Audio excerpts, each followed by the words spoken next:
Alors bonjour, bonsoir à tous, bienvenue dans cette nouvelle vidéo. Je vous propose aujourd'hui une capsule simplement message conseil sur la période en cours. Donc évidemment comme toujours vous prenez ceux qui résonnent, vous aurez certainement le grand thème de la guidance en titre de vidéo et si c'est pertinent, les timings. Voilà, j'espère que vous avez passé de belles fêtes de fin d'année, puisqu'au moment où je tourne cette vidéo, nous sommes début janvier, juste après les fêtes. C'est une guidance qui est réalisée à titre intemporel, c'est-à-dire que quel que soit le moment où vous tombiez dessus, c'est les messages qui vous résonnent. Il y a des chances que vous trouviez à l'intérieur de la guidance des messages pour vous qui vous résonnent. Quoi qu'il arrive, quoi qu'il en soit, suivez votre propre discernement, votre propre intuition et prenez uniquement si ce que je vous dis vous parle et vous inspire. C'est bien l'idée. L'idée, c'est d'inspirer et certainement pas de vous dire quoi faire précisément. Dans votre vie, vous êtes le seul maître et souverain de votre incarnation. Allez, on part avec Béline, qui va être le premier, qui va certainement nous donner le ton de cette guidance.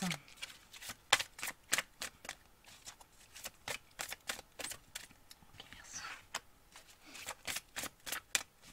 On me parle de trinité, donc là il y a une notion de travailler, alors ça peut être soit de travailler sur la trinité en soi, alors les trois principaux corps, le corps physique, le cœur, donc l'espace de l'âme, et l'esprit, donc l'espace relié au céleste et l'espace divin en soi. Il y a une notion de travailler sur quelque chose en lien avec ça, alors peut-être un équilibrage, peut-être une mise en connexion de ces trois corps en soi, peut-être une relecture de son histoire au travers de ce nouvel être qu'on est, qui a réussi à relier ces trois parts de lui-même. Que ça peut être d'autres. Il y a un troisième peut-être collectif qui sera concerné par cette guidance et qui va être celui qui travaille, plutôt que de travailler sur le corps, cœur, esprit, qui va travailler sur, dans son relationnel, la conscientisation du rôle qu'il prend dans le triangle de Karpman, dans ses interactions sociales, c'est-à-dire qui va être en capacité de cerner de manière quasiment instantanée si il est, disons, placé à la place du bourreau, de la victime ou du sauveur par ses interlocuteurs, que ce soit une personne à titre individuel ou un collectif. Ok.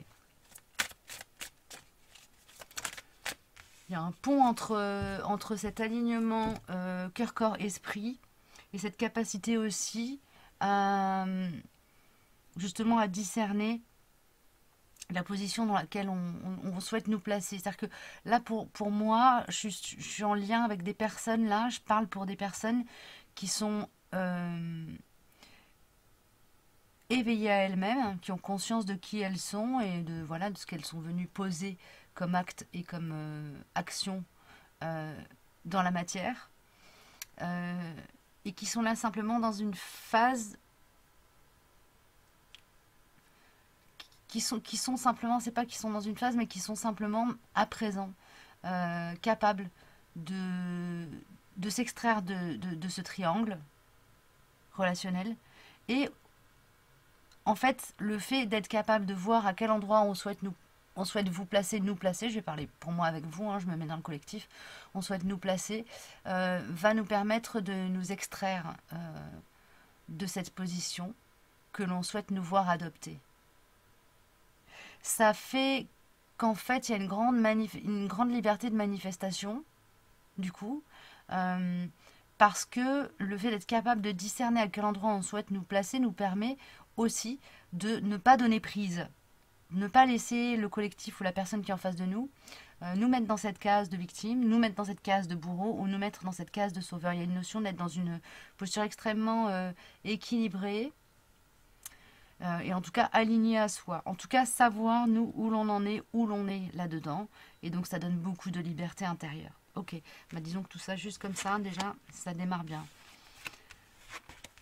Ok, on a trois cartes retournées. Donc pour moi, là, on est en train de me parler d'énergie qui arrivent, qui se préparent en soi et qui vont émerger. On a le départ qui me parle de nouveau départ. Ok. Il y a une notion synchronicité avec l'hirondelle qui symbolise le message. Pour moi, il y a une notion de synchronicité qui va nous permettre de, euh, comment dire, pas rebondir, c'est pas exactement le terme. euh, Démarrer, entendre le coup de feu qui lance la course. Il y a une notion comme ça. Ok.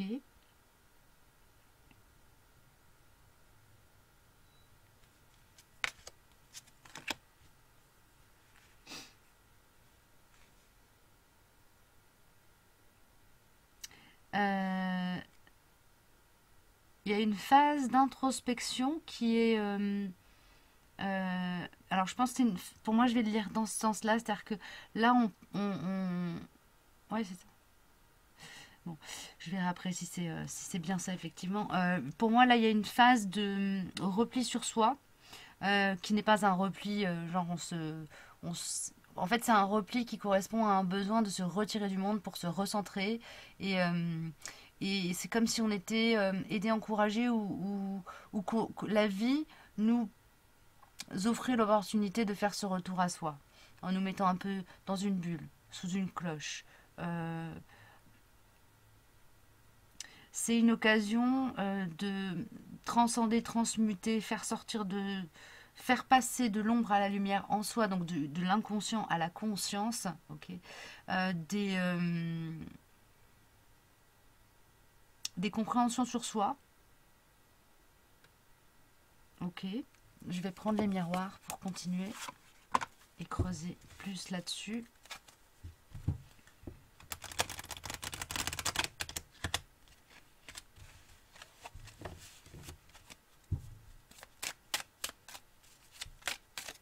On quitte ici, ok. On quitte ici des, ok. On quitte ici, pardon, pour l'aspect un peu brouillon de cette vidéo. J'espère que les messages vous parviendront quand même. Ici, on quitte une période de, je dirais, de distorsion égotique, de reliance désalignée à votre incarnation, à la notion avec la notion de plaisir et de maladie, vraiment à quelque chose qui est de l'ordre d'une perception erronée de la réalité et de qui vous êtes dans ce monde et qui est en lien avec de la distorsion égotique ou un manque de discernement. Merci.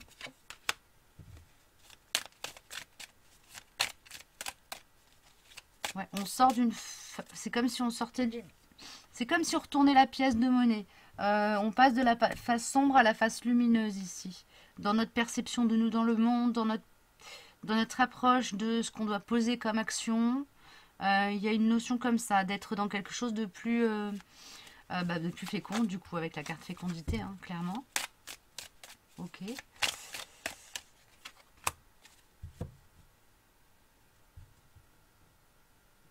Peut-être une notion de voyage aussi qui vient là-dessus. Alors ça peut être un voyage en soi ou un voyage physique, hein, évidemment. Une rencontre, euh, une notion de rencontre avec une part inconnue de soi. Renouer avec des choses qui viennent de très loin dans votre histoire ou qui sont très éloignées de vous, mais qui ont fait partie de vous à un instant, à un moment dans votre vie. C'est donc en lien avec le passé, comme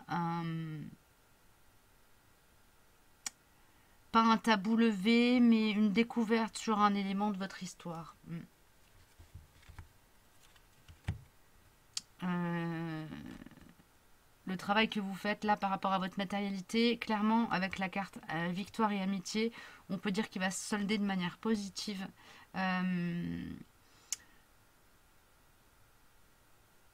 Et qu'il aura pour finalité, finalement, de vous donner une meilleure capacité de reliance à l'autre, à votre famille d'âme, au collectif avec lequel vous êtes venu œuvrer ici-bas. Je ne sais pas si la carte se voit, je vais juste...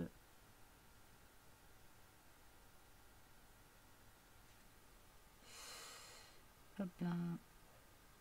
Voilà. Ok, bon, bah, écoutez, j'espère que cette partie déjà elle est claire.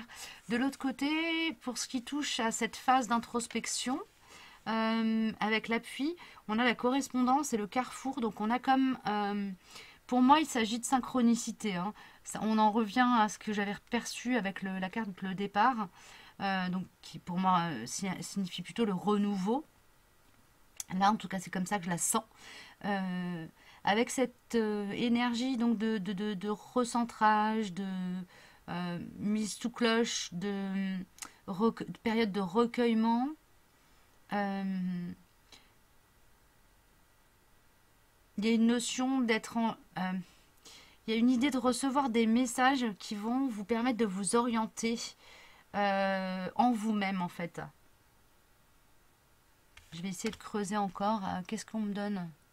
Oui, The Vision Quest.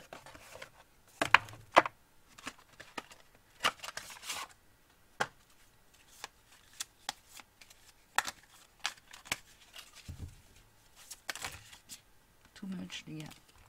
Un peu moins.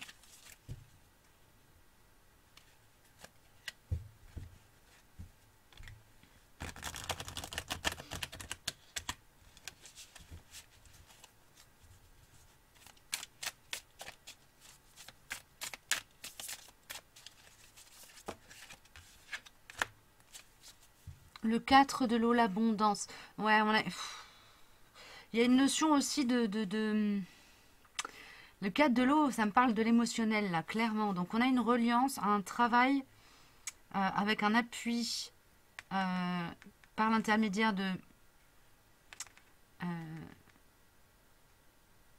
communication avec l'espace des émotions, peut-être. Quelle que soit la manière dont ça se manifeste. Donc ça peut être vous qui vous reliez avec l'espace de vos émotions et qui du coup, au travers de cette période de recueillement, allez visiter, revisiter, vous connecter avec l'espace émotionnel, recevoir des messages de cet espace et être en capacité ensuite de faire des choix, comment dire, éclairés. Et donc juste pour vous par rapport à là où vous avez besoin d'aller ici maintenant dans cette incarnation. Ça peut être aussi, vous pouvez travailler ça seul avec vous-même, mais vous pouvez le travailler en miroir avec soit un collectif, soit une personne particulière. Ça peut être quelqu'un avec qui vous êtes en lien d'âme ou simplement, enfin, en lien d'âme, je veux dire type âme sœur, âme jumelle, flamme jumelle, ou simplement quelqu'un avec qui vous avez un lien karmique et qui est venu s'incarner pour vous faire travailler particulièrement sur ce dossier-là à cet instant de votre vie.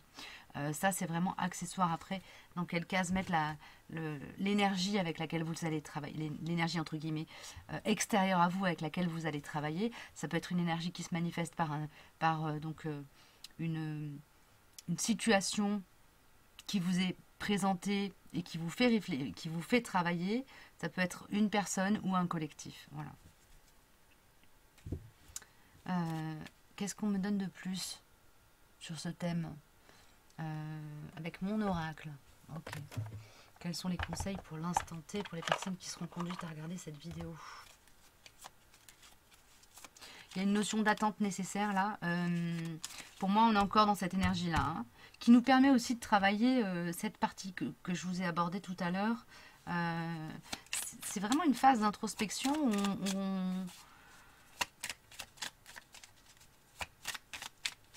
où on travaille le discernement pour moi là. Merci. J'ai besoin de te parler. Ok.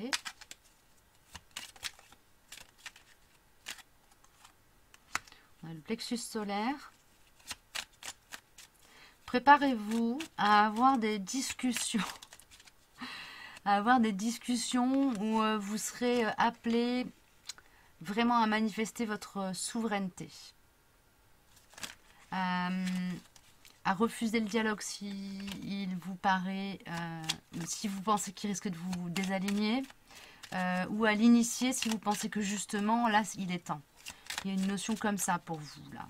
Alors je suis désolée, hein, ça va être à vous de voir si vous êtes plutôt dans une énergie à vous mettre en retrait et éviter la discussion. Et c'est là que vous travaillerez justement votre souveraineté. Aussi, au moment où la discussion sera nécessaire, vous allez l'initier et là, du coup, être dans la manifestation de votre souveraineté. Ça peut être autant l'un que l'autre. Et là, c'est vous qui devez voir si c'est plutôt de ce côté-ci ou de l'autre que vous allez travailler. On a pardon, merci, je t'aime. Il y a une notion de travailler aussi sur la notion de pardon avec en fait, il y a une idée de faire la paix avec l'énergie de culpabilité. Alors, quand je parle de l'énergie de culpabilité, c'est aussi pareil. Ça peut être la culpabilité que vous nourrissez en vous par rapport à des événements de vie ou à la culpabilité qu'on essaye de vous faire porter. Donc à ce moment-là, le pardon, merci, je t'aime, ça va être savoir aussi se libérer des responsabilités qu'on souhaite nous remettre et qui ne sont pas nôtres. Mais ça peut être aussi en dernier lieu un pardon à accorder à ceux qui nous ont offensés, pour reprendre une citation bien connue d'un grand maître essénien que nous connaissons tous.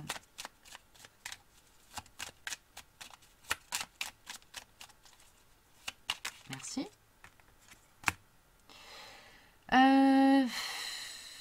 Avec l'amour-folie, qu'est-ce qu'on raconte de plus là-dessus? On me parle de faire attention à ne pas perdre pied en étant justement illusionné par des sentiments qui nous voilent qui nous troublent la vue. Ok.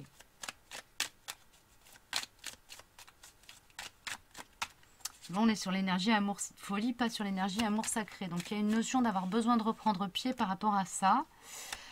Sortir de l'ego dans les relations. Alors, pour le coup, là, ça va être par rapport aux relations sentimentales. Sortir de l'ego et se dégager de l'énergie de possessivité dans les relations d'amour qu'on a. Hein. Ça peut être de l'amour filial, mais ça peut être aussi amour filial ou amour romantique. Là, ou même amour-amitié. Hein. Okay. Ne pas oublier que quand on aime, la première chose qu'on doit faire, c'est laisser sa liberté à l'autre. Et on est dans une énergie chakra sacrée, avec l'action, l'énergie d'exister. Donc là, il y a une idée de se mettre en mouvement.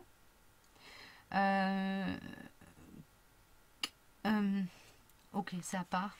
En fait, une fois qu'on aura réussi à vraiment bien travailler tout ça, et c'est intense, ça va se jouer sur une période assez courte. On voit 5 jours, donc ça va faire une semaine, quoi. Une semaine pour travailler ça, ça va être un travail très intense. Vous pouvez ressentir de l'épuisement physique, vraiment. Des grandes difficultés à dormir, etc. Prenez le temps de prendre soin de vous, de votre corps physique, de votre corps émotionnel et de votre corps spirituel. Tout, des trois, oui, cœur, corps, esprit. Là, il y a une notion de vraiment avoir besoin de passer par une phase avec le cloître, on revient à cette énergie-là, de prendre le temps de se recentrer, de se ressourcer sainement. Donc pas de fuite en arrière ou en avant. On va pas se cacher dans sa grotte et fermer les yeux sur ce qui se passe, mais plutôt vraiment prendre le temps de se poser et de s'observer dans le silence.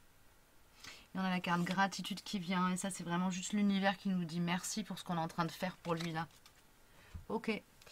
Un dernier message peut-être. Je sais pas, un truc un peu sympa. Un truc un peu sympa. Qu'est-ce que je pourrais prendre? Ok, je vais lire un extrait de ce livre de Janine Fontaine, qui est était un docteur en médecine qui était anesthésiste, me semble-t-il, et qui travaillait, qui était anesthésiste, qui a travaillé en fait notamment à la Pitié en tant que, elle travaillait dans le service anesthésiste avec l'acupuncture, et elle a eu une initiation avec les guérisseurs voilà, aux Philippines, les guérisseurs philippins, Et voilà, ce livre parle un peu de sa vie et de son expérience initiatique. Il est juste passionnant. Alors, voyons voir quel est le message. Il est là.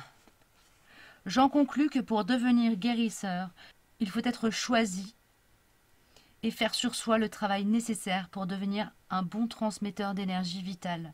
Je suppose qu'il faut entrer d'abord en état de réceptivité, puis d'émissivité de phénomènes vibratoires. Je me réjouis de percevoir enfin quelque chose, mais émettre me semble, en ce qui me concerne, difficile à admettre et improbable à réaliser. Sunni parle aussi de la méditation. En Orient, dit-il, elle a toujours fait partie de la vie. L'Europe commence seulement à en prendre conscience. Dans méditation, il y a la racine médi, qui veut dire guérison. La guérison, qui passe par le healing, qui est une technique de soins énergétiques, d'accord, ne vise pas seulement à guérir le corps physique, mais elle implique aussi la guérison spirituelle. La méditation est l'une des clés de cette guérison. Il y a de nombreuses formes de méditation zen, yogi, chrétienne. L'important est de parvenir à la méditation personnelle qui convienne. Les mots sont superficiels. La méditation profonde, le seul moyen de la connaître est de la pratiquer. Il faut parvenir à un certain degré de relaxation physique, émotionnelle, mentale et spirituelle pour communiquer avec soi. Mais le but, la finalité, est de prendre conscience de la parcelle de divinité qui est en chacun de nous. La Bible dit que nous sommes le temple du Saint-Esprit. Il est indispensable d'apprendre à communiquer avec cette part Il est indispensable d'apprendre à communiquer avec cette parcelle divine qui est en nous. Je me demande combien d'entre nous pratiquent la méditation, ne serait-ce que sous forme de réflexion, tout simplement. Je vais arrêter là et je vais vous laisser ce message sec. Moi, il m'a traversé beaucoup, il m'a donné beaucoup d'inspiration. J'espère que pour vous, il en aura été de même. J'ai un dernier message avec Umrazaï qui vient. Donc, je vais prendre. C'est un peu un message de conclusion et de consolidation sur les plans énergétiques parce que ces cartes Umrazaï sont très vibratoires. Donc, je vais vous la mettre devant la caméra pour que vous puissiez la regarder. C'est une carte, oui, qui va être à la fois consolidation et conclusion de la guidance. Et des messages surtout.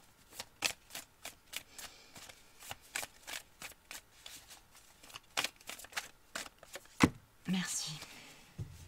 L'âme agit. Voilà le message de cette carte. Je vous le lis. On va voir si on me donne quelque chose de plus. Manifester le divin et spiritualiser la matière. C'est une carte qui me parle de ce travail de transmutation qui est en train d'avoir lieu en soi, mais aussi dans le monde. On voit bien que la conscience est en train d'évoluer, que les mentalités sont en train de changer. Alors, chacun voit midi à sa porte. Vous voyez ce qui se passe en vous se refléter à l'extérieur de vous. Mais en tout cas, on est dans une phase comme ça de changement. De changement de plan au niveau des plans de conscience.